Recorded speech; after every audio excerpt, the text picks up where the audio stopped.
उस वालों ने और वो रिश्तेदारों ने सबने कहा विदेश से हमारे लिए ये लाना वो लाना। सबने मांगा लेकिन उसकी बूढ़ी माँ ने नहीं मांगा। बूढ़ी माँ ने कुछ नहीं बोला कि तुम मेरे लिए कुछ लाना।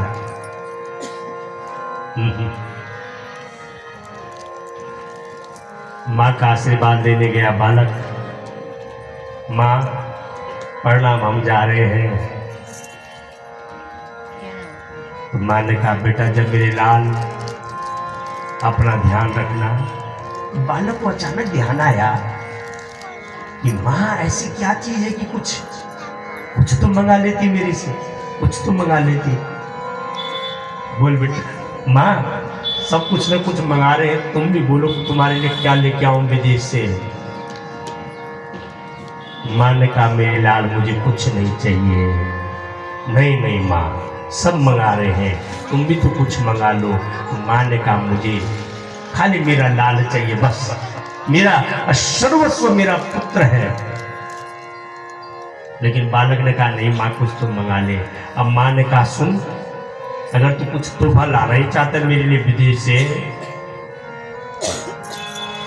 तो जब तू रोटी बनाएगा, रोटी से जो उसे पाते समय आटा गिरेगा, उस आटा को डिब्बे में बंद करके मेरे लिए ले आना। वो है माँ का जिक्र, ध्यान देना। बालक ने कहा क्यों? उस आटे का क्या करोगे? जब मैं रोटी बनाऊंगा वो आटा के नीचे गिर जाता है रोटी पाते समय। बोला बेटा मुझे इतना पता लग जाएगा कि मेरे बेटे ने 2 टाइम रोज रोटी खाई है, बस मेरे लिए ये तोहफा है, ये मेरा संसार है, ये मेरा घर है, वो है माँ का जीवन। पूरा अपना सर्वस्व संसार को समर्पित कर देती। माँ मानो अपने लिए जीती ही नहीं है। कभी माँ बाप संसार बनता है, कभी पति संसार बनता है, कभी पुत्र और पुत्रियां संसार बनती है। वारे विधाता तेरी सृष्टि नारी की क्या सृष्टि की तूने माँ की। नारी जीवन की क्या विचित्र कौशल से तूने रचना की। अपने लिए ये जीती नहीं है, अपने लिए ये होती नहीं है। आप नारी की पृष्ठभूमि को, जन्म से और मरण से किसी भी नारी के जीवन को उठाओ, एक पल, एक घड़ी, एक सेकंड ऐसा नहीं होगा जब नारी अपने लिए जी होगी।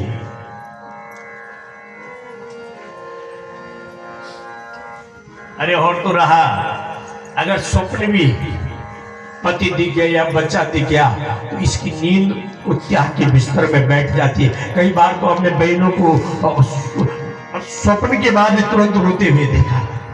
क्यों रो रही है? बोला मेरे पति के साथ ही अरिष्ट हो गया, मेरे बच्चे के साथ ही बुरा हो। वो है माँ जो स्वप्न में भी आओ, जिसकी स्वप्न भी अपने लिए नहीं है, वो माँ का जीवन है। माँ पार्वती को जब पता लगा कि आज मेरा पुत्र घर आ रहा है, तो माँ के आनंद का पारावार नहीं रहा। आज माँ पार्वती ने जितनी भी अपनी सखियाएं, जया विजया, समस्त देवियों को अपने पास बुलाया। आप सुनो, ऐसी तैयारी कर दो मेरी बहनाओं, ऐसी तैयारी कर दो कि आज मेरा लाल को लगे कि मेरी माँ का वास्तविकता मेरे से प्रेम नहीं, अमोघ मोह है। मेरी माँ मेरे बिना एक समय जी नहीं सकती है। इधर कार्तिक स्वामी भगवान विमान में बैठने के लिए तैयार हुए, और जैसे कीर्तिकाओं को पता लगा कि आज हम 6 माताओं को ये अपाइज बना के जा रहा है, 6 की 6 माताएं भगवान कार्तिक कुमार के पास आ गई। कहा बेटा, अरे एक माँ के तुम अकेले होते तो वो माँ कहीं मर के दफना देते हैं, लेकिन तू इन 6 माताओं को एक साथ अनाथ कर रहा है। बेटा, क्या इसी दिन को देखने के लिए हमने तुझे पाला था? क्या यही एक पुत्र का धर्म है? ये तो अंत काल में जब तेरी हमें आवश्यकता है तब तो हमें त्याग के चल जा। बेटा, क्या इस धरती माँ से ये ममत्व, ये पुत्र और माँ का प्रेम खत्म हो चुका है?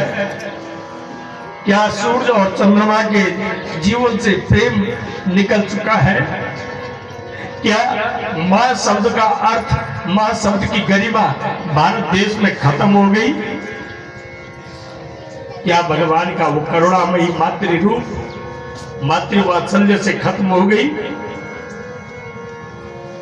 कार्तिक स्वामी ने जब इतना सुना,